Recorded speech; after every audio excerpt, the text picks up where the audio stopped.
Shalom, salam sejahtera bagi Bapak Ibu, Saudara-saudara, anak-anak yang dikasihi oleh Tuhan Yesus Kristus.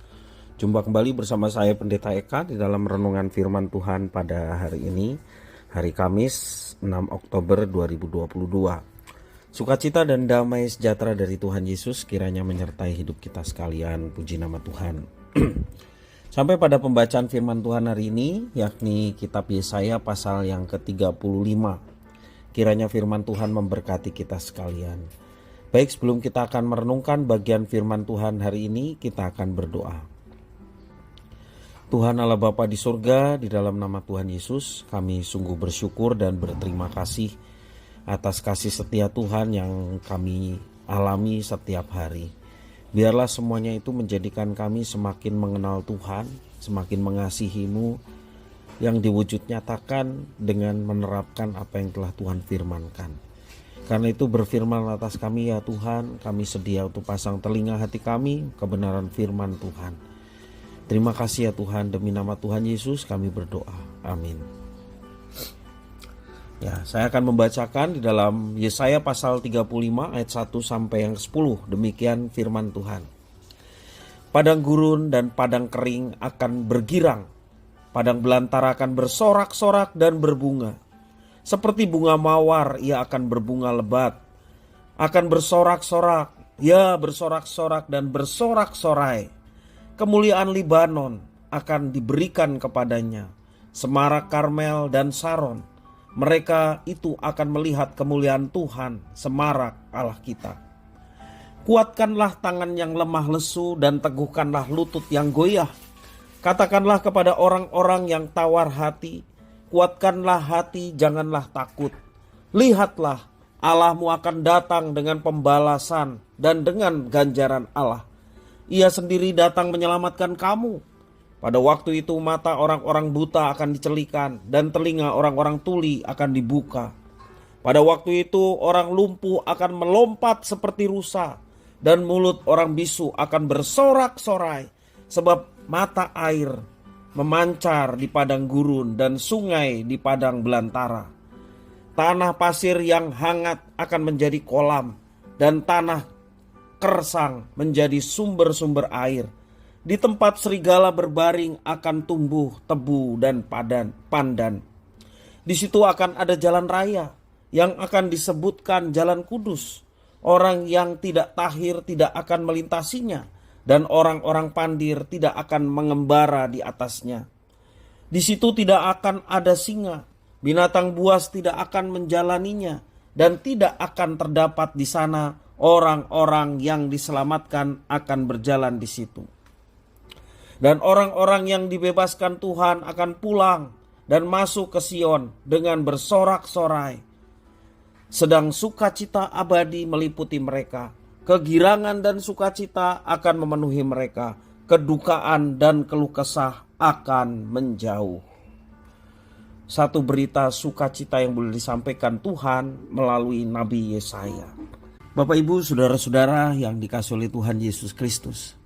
Kita harus mengakui bahwa tidak mudah untuk menjadi umat Tuhan Allah. Banyak yang mengira setelah beribadah kepada Tuhan, kehidupan akan lancar dan bebas dari hambatan, tantangan, dan lain sebagainya. Sejatinya Tuhan tidak pernah menjanjikan hal seperti itu. Selama masih berada di dunia, kita pasti akan mengalami yang namanya persoalan hidup. Apa persoalan hidup itu? Seperti sakit penyakit. Ada juga perselisihan atau pertengkaran. Mungkin juga masalah keuangan, perekonomian keluarga, dan juga pergumulan-pergumulan yang lain yang mungkin berkepanjangan sampai hari ini belum terselesaikan. Itulah persoalan hidup yang sering terjadi dan mungkin juga terjadi dalam kehidupan kita.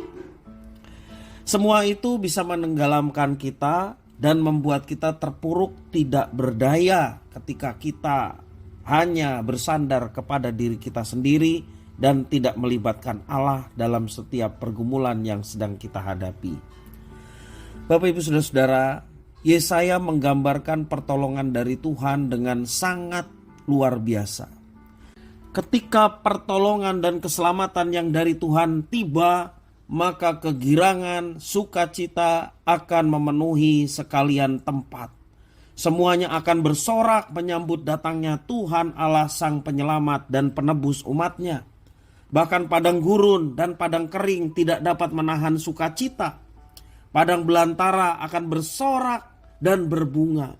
Dalam ayat yang pertama, gambaran sukacita dialami oleh alam semesta, lebih-lebih umat yang dikasihinya. Saat pertolongan Tuhan datang, semua keadaan manusia akan berubah secara total. Orang yang tidak dapat melihat kebenaran akan dicelikan matanya. Orang yang tidak pernah mendengar kebesaran Tuhan akan kembali mendengarnya. Di dalam ayat yang kelima mengatakan demikian. Bahkan juga dijelaskan orang lumpuh, yaitu orang yang tawar hatinya, tidak lagi memiliki semangat, akan melompat-lompat, dan orang yang menderita akan bersorak-sorak. Pertolongan dari Tuhan Allah seperti mata air yang memancar di padang gurun, memberikan kesejukan.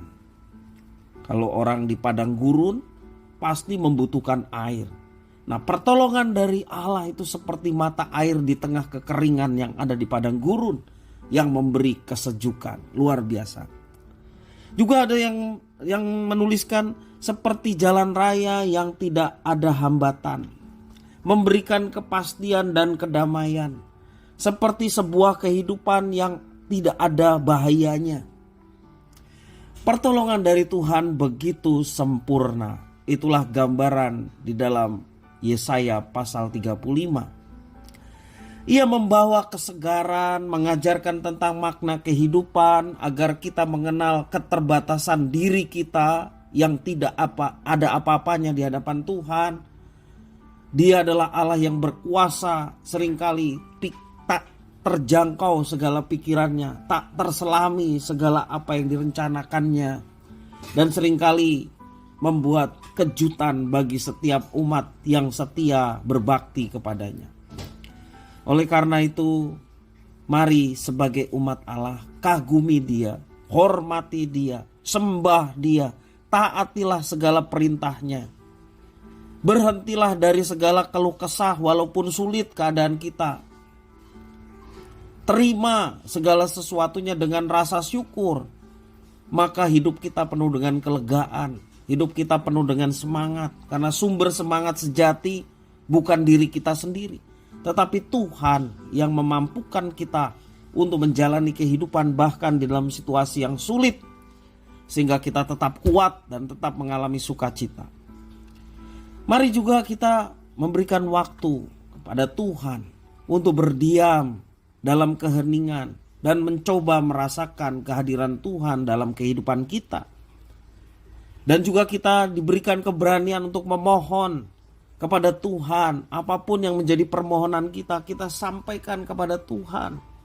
Selagi itu sesuai dengan firman-Nya, sesuai dengan kehendak-Nya, Tuhan memperhatikan dan siap akan memberikan apa yang kita minta. Bapak, Ibu, Saudara-saudara, mari kita senantiasa bersandar kepada Tuhan Allah kita yang menyelamatkan kita dan memberikan kehidupan yang penuh dengan sukacita. Marilah kita menantikan Tuhan dengan cara-caranya yang ajaib, menjadi penolong dan sumber keselamatan, pengharapan dalam kehidupan kita sekalian. Kiranya firman Tuhan memberkati kita sekalian. Mari kita berdoa. Tuhan Allah Bapa di surga, terima kasih atas firman Tuhan. Kami bersyukur punya Allah yang luar biasa, yang begitu mengasihi, memberikan kekuatan, sukacita atas keselamatan dan pengharapan yang diberikan kepada umatnya. Biarlah semua itu memotivasi kami untuk semangat menjalani hidup. Pemberian dan berkat Tuhan yang begitu besar memotivasi kami untuk giat melayani Tuhan. Karena hanya dengan itu kami bisa menyenangkan hati-Mu. Terima kasih Tuhan, mampukan kami untuk melaksanakan apa yang telah Engkau kehendaki dan firmankan. Demi nama Tuhan kami Yesus Kristus kami berdoa. Haleluya. Amin.